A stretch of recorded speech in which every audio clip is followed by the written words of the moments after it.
Alors déjà, j'ai pris la liberté de changer de titre. J'ai mis 2021 parce que la majorité des travaux que je vais présenter étaient présentés à la SFR ou à la CR. Donc en grande partie, je vais d'ailleurs faire des travaux SFR. Donc je vais répondre à 6 petites questions très rapidement. Donc d'abord, a-t-on des données sur la surmortalité engendrée par la spondylarthrite? Il y a eu une mise au point apparue en 2021 sur le risque cardiovasculaire et la mortalité dans la spondylarthrite. Vous savez qu'à partir du moment où on commence à dominer une maladie, on cherche à savoir quelle est sa morbidité et sa mortalité. Et vous savez aussi que dans la spondylarthrite, il y a beaucoup de facteurs de risque cardiovasculaire, l'inflammation, les manifestations cardiovasculaires propres à la maladie, notamment les troubles, les valvulopathies, etc. La grande perte de fonction en rapport avec l'atteinte du rachis, et puis toutes les comorbidités éventuellement associées. Tout ceci engendre une morbidité cardiovasculaire assez forte dans la spondylarthrite. Et dans cette mise au point parue en 2021, on est revenu sur les publications sur les pays qui ont publié les données de mortalité dans la spondylarthrite. Et vous avez ici le ratio de mortalité standardisé sur la population générale. Et vous voyez les pays sur lesquels on a des semblants de données et la durée de suivi des spondylarthrites avec le ratio de mortalité par rapport à la population générale que vous voyez sur cette colonne, qui est globalement un peu uniforme dans cette étude. Alors, à la SFR, des auteurs ont essayé de faire la même chose. Donc, ce qu'ils sont allés faire, ils sont allés voir les données de l'OMS pour voir quels sont les pays qui ont des données sur la mortalité due à la SPA. Et ce que vous voyez ici un peu, le taux de mortalité standardisé sur l'âge exprimé pour 1 million de personnes, d'habitants. Et vous voyez un peu le taux. Et vous voyez les pays dans lesquels on a ces données. Et vous voyez que c'est extrêmement disparate. Et donc finalement, on ne pouvait pas réellement faire de grosses conclusions sur ce travail. Alors, ce qui était intéressant, c'est qu'ils ont également essayé de comparer des pathologies et l'évolution de la mortalité dans le temps. Et ils ont comparé 4 pathologies, donc 2 MICI, le rhumatisme psoriatique et la spondylarthrite. Et ce qui en ressort, c'est qu'avec le temps, les MICI, la mortalité a tendance plutôt à baisser. Le rhumatisme psoriatique, ça a tendance à augmenter. Alors que dans la spondylarthrite, sur les 20 dernières années, les données sont disparates et un peu difficiles à interpréter, mais il n'y a pas une tendance à l'augmentation très nette. Alors, une question qu'on se pose souvent quand on diagnostique une spondylarthrite, c'est quelle est la différence entre spondylarthrite féminine et masculine. Et c'est un travail qui a été présenté à la SFR par Christelle Houet sur la cohorte Désir et qui mérite largement qu'on le revoie à plusieurs reprises puisqu'il est vraiment intéressant et que vous allez voir les résultats vraiment interpellent. Donc sur ce travail, sur l'accord désir, où la variable d'intérêt principale était le sexe, ils ont essayé un peu de comparer l'ASDAS-CRP, le VA global du patient, la CRP, et la sacroïde radiographique sur l'évolution de l'accord désir. Regardez un peu les caractéristiques des patients à l'admission. Donc déjà, ce qui frappe, c'est que c'est la même chose, c'est 50% d'hommes et de femmes. Et en gros, il n'y avait pas de grosse différence, à part un petit HLA-B27 positif un peu plus fréquent chez l'homme et une durée des symptômes plus fréquente un peu chez la femme. Mais quand ils ont suivi ces patients, regardez les 4 paramètres. Initialement, les ASDAS-CRP étaient similaires, mais sur l'évolution, l'ASDAS-CRP de la femme était plus élevé que celui de l'homme. Le VA global sur 6 ans était plus élevé chez la femme que chez l'homme. Par contre, la CRP était similaire et paradoxalement, on avait plus d'évolution de la sacroïlite radiographique chez l'homme.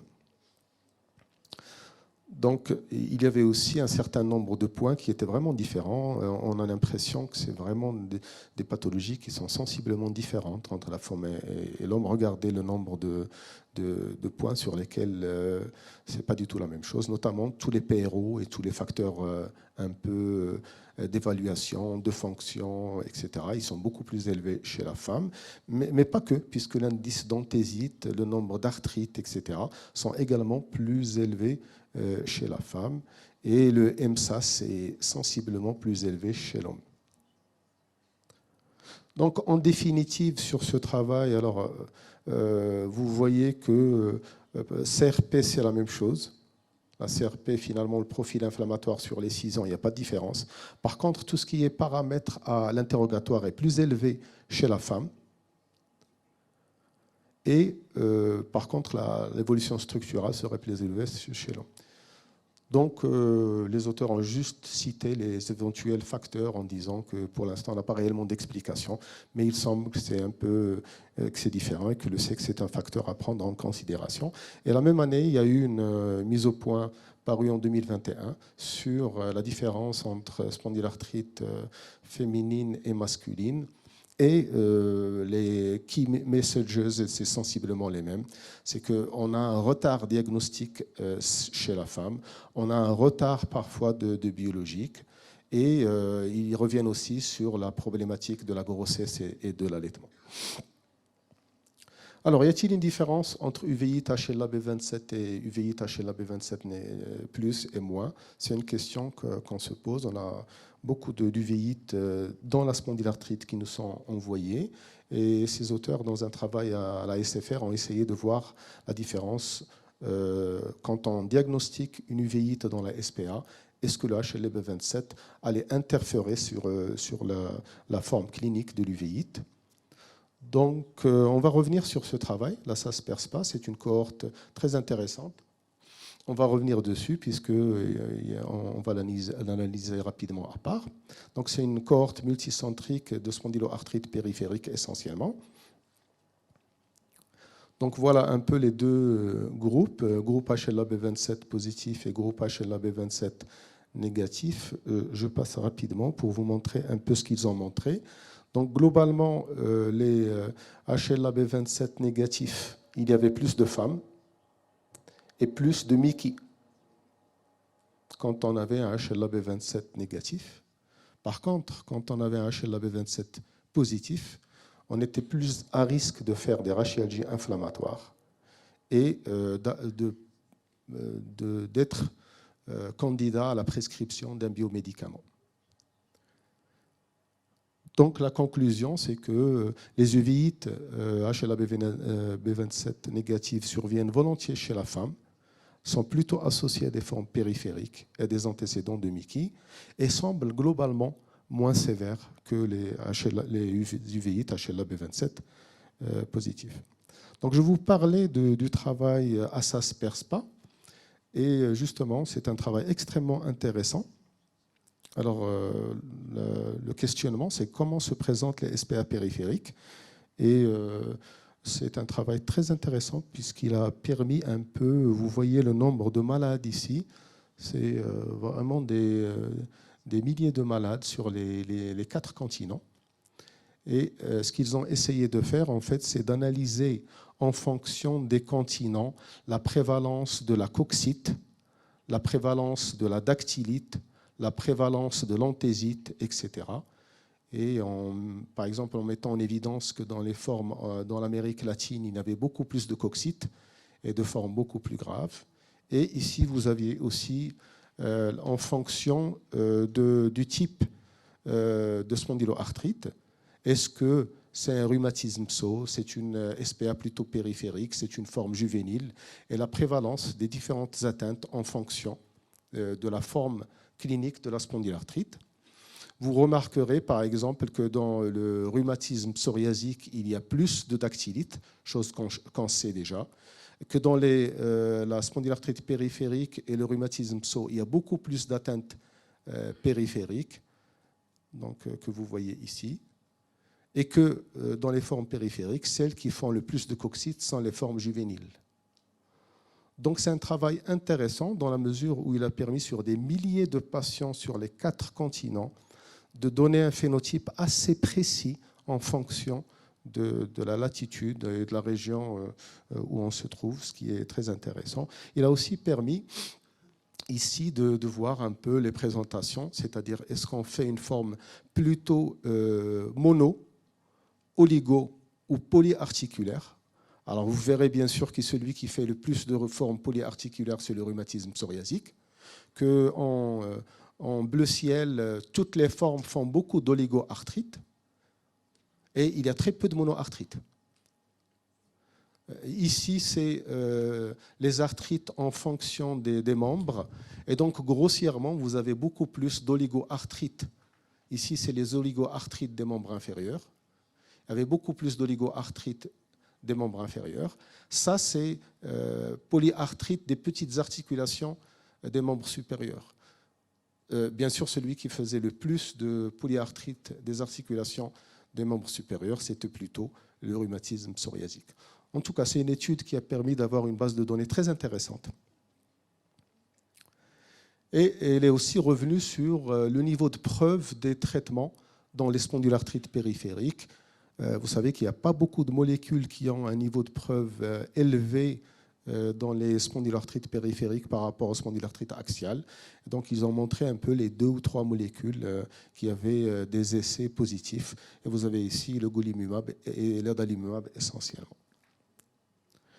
Alors, autre travail très intéressant qui a été présenté, qui est attendu depuis plusieurs années, c'est l'étude SPACIM, qu'un certain nombre d'entre vous ont pu voir en direct à la SFR. Et je vais passer rapidement. C'est une étude, vous savez, dont le but était de voir si, quand on espaçait les traitements anti-TNF, est-ce que c'était l'équivalent du maintien de la même dose pendant toute la durée de l'étude. Donc, ils avaient inclus des SPA qui avaient un BASDAI inférieur à 4 depuis plus de 6 mois. Et ils avaient au départ un protocole précis de baisse des biologiques et par palier. Vous voyez ainsi, par exemple, l'adalimumab, on passait d'une injection progressivement tous les 4 jours jusqu'à une injection tous les 35 jours.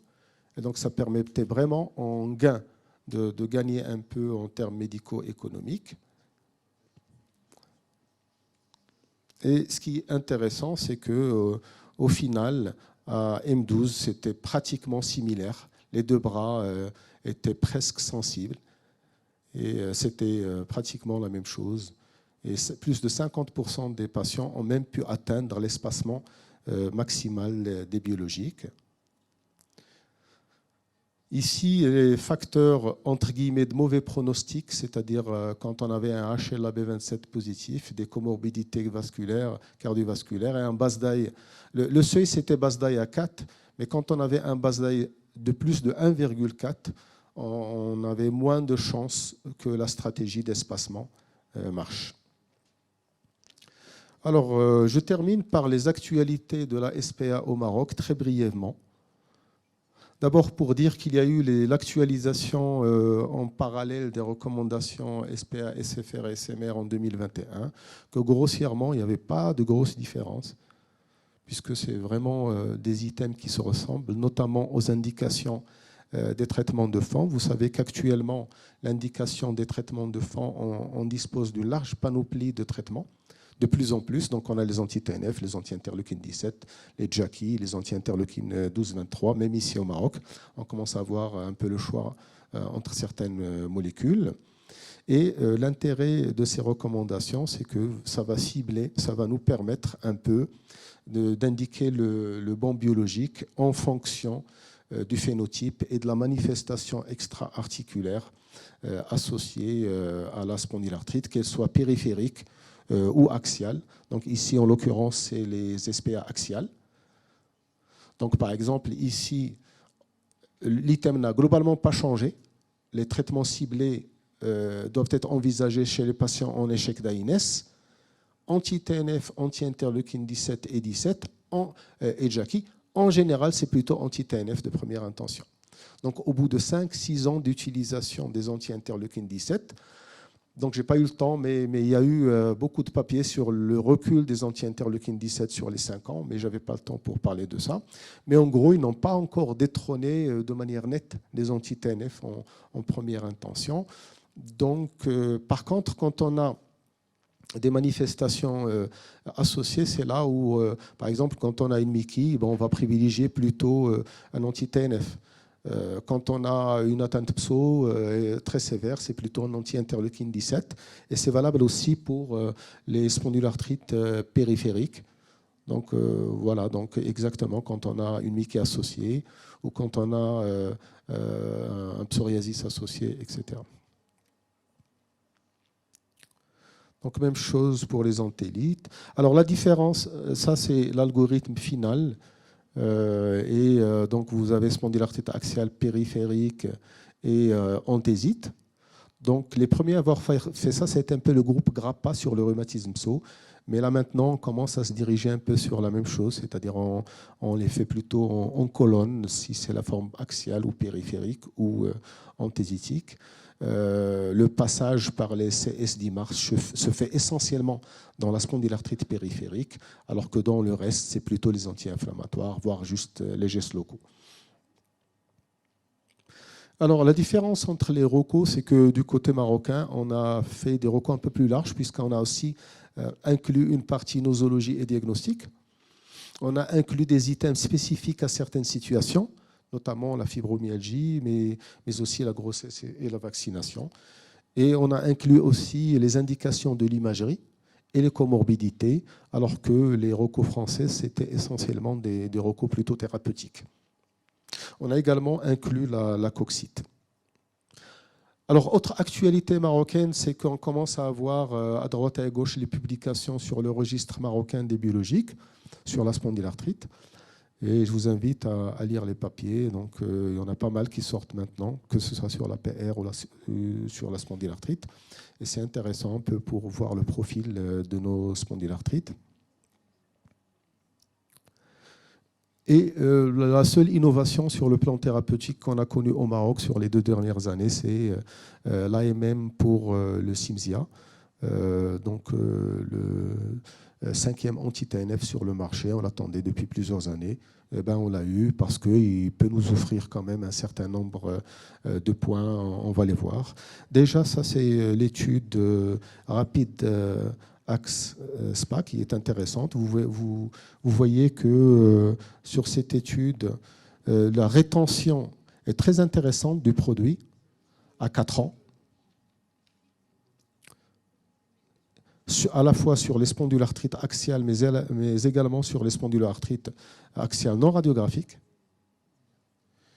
Et que vous savez tous qu'il y a une discussion sur l'effet structural ou pas des anti-TNF. Et le CERTO a quand même une étude intéressante, puisque à 4 ans, il démontre que, par exemple, sur la spondylarthrite non radiographique, 94% des patients étaient non progresseurs, et que sur la spondylarthrite axiale, 80% des patients sont non progresseurs à 4 ans. Donc c'est intéressant, c'est très intéressant à prendre. Donc voilà, donc, l'évolution structurale était très limitée sur ces princeps de l'étude. Il y a aussi une étude intéressante, c'est l'étude CView. En fait, le but, c'était de voir si le certolizumab diminuait l'occurrence de nouvelles uvéites chez les patients spondylarthrites. Je passe rapidement pour vous dire que globalement, c'était très positif.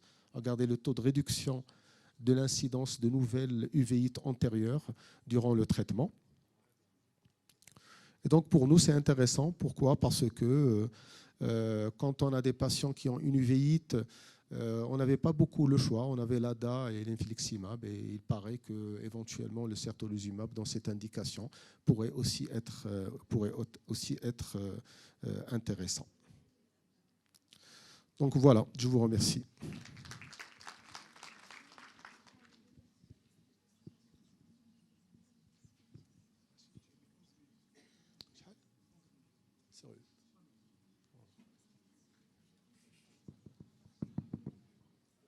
Merci professeur Bahiri pour cette très belle présentation très actualisée sur les actualités des spondylarthrites. Donc on ouvre la discussion pour répondre à quelques questions. On est en dépassement du temps. Donc des questions aussi bien pour le professeur Naiman que le professeur Bahir. Oui, Madame Lamouchi.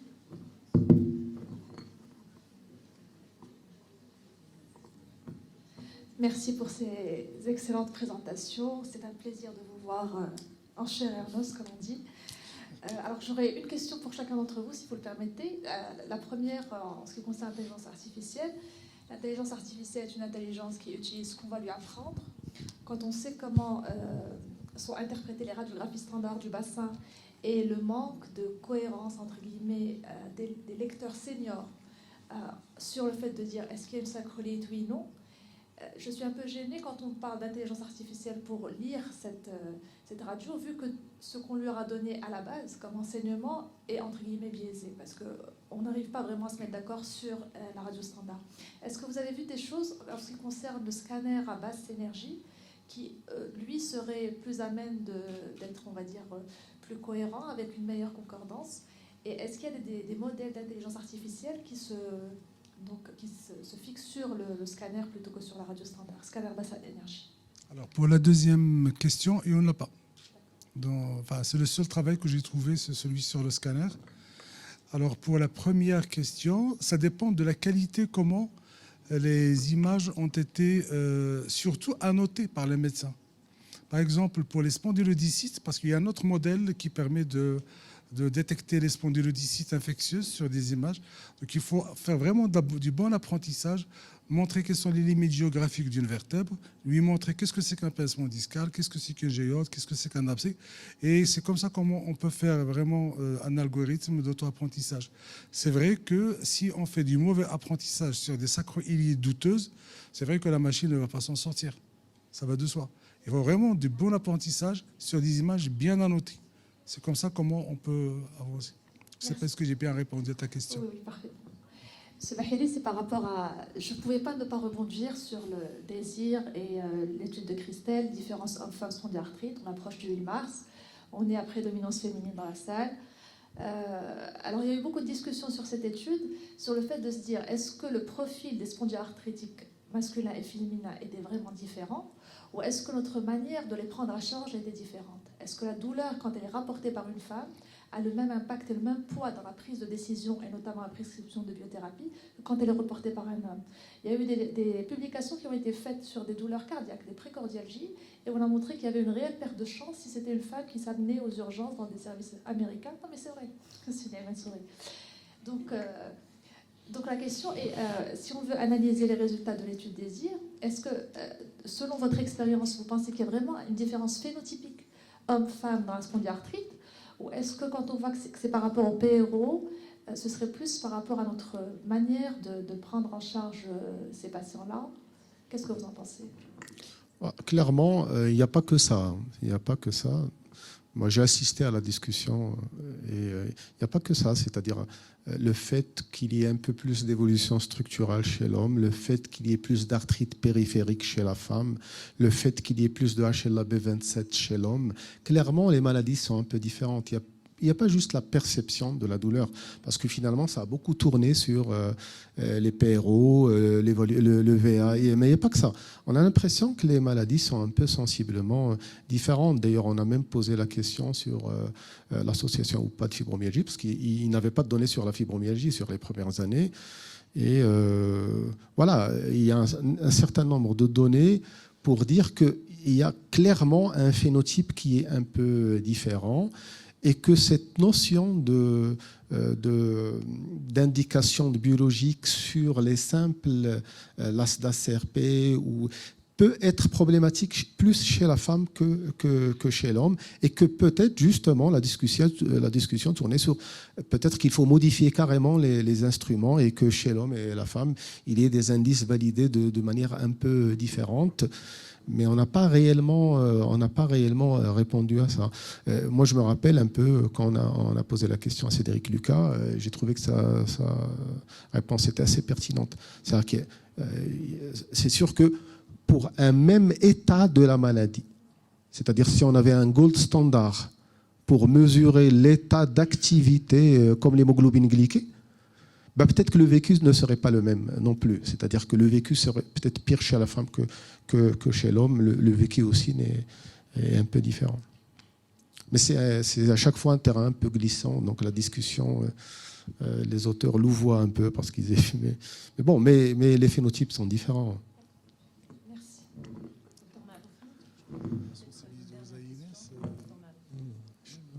Exact. Une question pour Ardouane. Comme tu as dit, avec cette intelligence artificielle, il y aura plusieurs métiers qui vont disparaître. Et parallèlement, la population mondiale va en augmentant. Alors, comment on prédit l'avenir? Alors, c'est ce qu'on appelle l'ubérisation. C'est tout un concept. Quand vous avez Uber, ça fait disparaître en fait les taxis conventionnels. Et les gens maintenant sont en train de se préparer à l'après 2034. Je sais que par exemple au Canada, il y a plein de discussions qui sont déjà en train de prédire comment est-ce qu'ils vont gérer l'après, après ce point de singularité. En fait, ça va faire apparaître sûrement de nouveaux profils en termes d'emploi. Il y en a ceux qui vont disparaître, d'autres qui vont apparaître. Peut-être que dorénavant, il faut peut-être réfléchir, par exemple, à l'enseignement de la médecine, où il faut introduire beaucoup plus de volume d'horaire en ce qui concerne l'informatique médicale. On sera peut-être obligé d'être quand même médecin et un peu ingénieur en informatique, parce que ça va être les nouveaux profils qui vont apparaître. Mais dans tout ce qui est imagerie, tout ce qui est réellement là, de l'imagerie, les gens maintenant qui travaillent avec le WhatsApp, notamment les dermatologues, vous pouvez envoyer une bonne image à un dermatologue qui vous envoie la réponse. Ça va être les premières personnes à disparaître. Donc en tant que corps de métier en médecine, et très probablement les radiologues. Ouais. Ils ont toujours l'esthétique, oui, c'est vrai, bien sûr. Mais je parle de là où il y a de l'imagerie. Là où il y a de l'imagerie, c'est un domaine où va avoir de l'intelligence artificielle. On parlait avec Philippe tout à l'heure. Maintenant, ils ont des machines qui font de la lecture automatisée des lames d'un appât. Et la machine se trompe très, très rarement. À condition qu'il y ait un bon apprentissage derrière. Alors maintenant, dans un service d'un appât, peut-être il y avait plein de médecins, plein de techniciens. Ça va être peut-être revu à la baisse. Mais ça doit faire créer d'autres emplois parce qu'il faut s'occuper de ces machines. Il faut avoir des ingénieurs, des techniciens informaticiens. Ça va être juste un remodelage en fait de notre vie. Comme ce qui se passe maintenant avec la technologie d'information, avec l'Internet, avec le... De la rhumatologie, elle est florissante. Parce que je crois que nous avons une discipline qui est un peu en termes de pénibilité, parce qu'il y a des études qui parlent maintenant de la pénibilité des corps de métier. Je pense que la psychiatrie, la médecine rééducation fonctionnelle et la rhumatologie, c'est parmi les métiers qui sont les plus pénibles dans les sciences de la santé. Et la relation médecin-patient reste quelque chose de primordial dans la qualité de la prise en charge, qui ne pourra pas être remplacée d'ailleurs par une machine. Parce que la machine n'a pas d'empathie, la machine n'a pas de... Il peut être technique, mais il n'est pas artisanal. Pas encore. Ouais.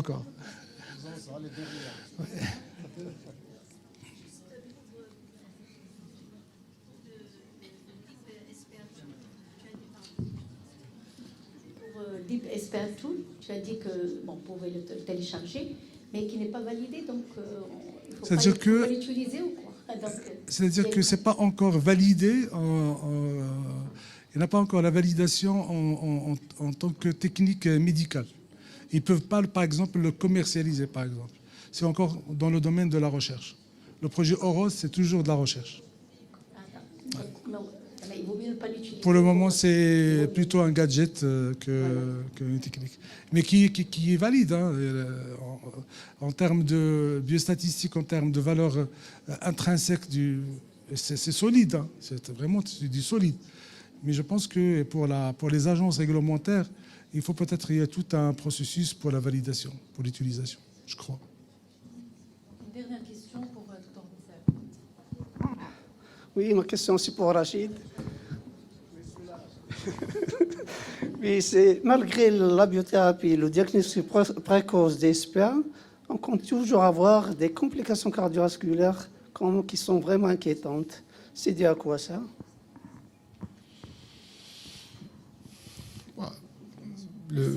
C'est pas une question piège. Hein? Non, c'est pas du tout une question piège parce que quand tu dis que malgré le diagnostic précoce, je te suis pas beaucoup. Hein. Le diagnostic n'est pas du tout précoce de la SPA au Maroc. On a au moins, je sais pas, que dans les études qu'on a, on a au moins 8 à 10 ans pour diagnostiquer une SPA. C'est une maladie inflammatoire qui démarre très jeune. Et donc voilà, c'est-à-dire un spondylarthrite qui est une spondylarthrite axiale sévère à 40 ans, c'est quelqu'un qui a eu 20 ans d'inflammation avec des CRP à 70, qui a une perte de fonction, c'est tout à fait logique que sur le plan cardiovasculaire, c'est des malades qui à partir de 40 ans, 50 ans, soient à risque de faire des problèmes cardiovasculaires. Autant le diagnostic précoce de l'APR dans les grandes villes, dans les grands centres, on est en train d'y arriver, autant le diagnostic de la SPA précoce, et notamment masculine, moi je n'ai pas du tout ce vécu. On a une discordance, peut-être qu'on commence à avoir des spondylarthrites non radiographiques, féminines, on en voit beaucoup. Mais voilà, si on met à l'échelle d'une population, je n'ai pas l'impression qu'on a amélioré notablement le diagnostic de la SPA au Maroc en termes de diagnostic précoce. Il y a encore beaucoup de travail à faire. Hein.